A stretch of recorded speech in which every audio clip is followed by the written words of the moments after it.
What's up, Kim, folks? So it's being reported right now that Kalen DeBoer has taken the job at the University of Alabama and is going through contract negotiations and shit. I don't know if it's going to happen for sure because coaches have pulled out before. But if this does happen, of course it's a downgrade from Nick Saban. Of course he's probably not going to do as well as Nick Saban. There's obviously major concerns with recruiting. The fact that he hasn't coached down south.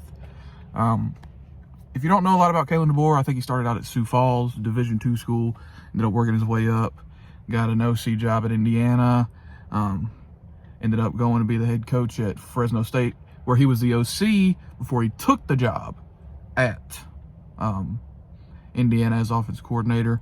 And of course, now we know head coach at Washington, took his team to the national championship, had a very senior-laden team with a quarterback that he had developed at Indiana and had done very well. Possibly a first-round pick, probably second, third round. The offense is going to be electric. I don't know how Jalen Milroe would fit there. I'm not going to speculate on that because I don't know. Alabama, obviously, they have like 4 quarterbacks that could play at almost any other school in college football. Isaiah Bond just hit the portal. Maybe this attracts him to come back because of Kalen DeBoer's track record with wide receivers. He obviously has 3 future NFL wide receivers on his current team. Rome Odunze, Jalen McMillan, Jalen Polk. If I was an Alabama fan, I would be excited yet worried. The reason I would be worried is because he's never stepped foot east of the Mississippi as a football coach that I know of. I could be very wrong on that. But the reasons to be excited are he just took a team that wasn't all that talented to the national championship with an electric offense, an offense that at a level that we hadn't seen since 2019 LSU. And I love his offense. So this sucks for me. It seems like he really mixes the run and shoot and air raid and the basic spread very well with old school run and shoot concepts with a lot of half rolls from his quarterback. And obviously the air raid with the stick, the spacing, mesh and things like that.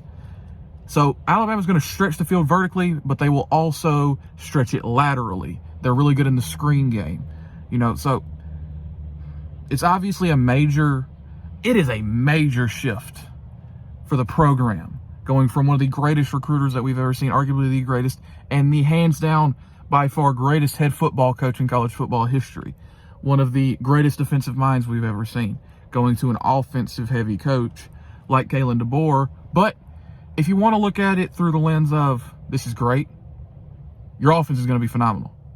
On the other side, how is the recruiting going to be in the trenches? Is he going to be able to keep these kids from hitting the portal? Is he going to be able to maintain recruiting? Those are things that we don't really know at this point. But on just a football X's and O's level, it doesn't get much better as an offensive guy than Kalen DeBoer. As far as being an Auburn fan, I'm not too worried about it, to be honest, because we've faced Nick Saban for the past 17 years. You're obviously going to take a step back. No matter who you hired outside of Kirby Smart, you were going to take a step back at head coach. But I think as far as X's and O's, they got the best head coach available, and Alabama fans got their wish of not getting Dabo. But it's going to be really interesting if this does come to fruition. War Damn Eagle.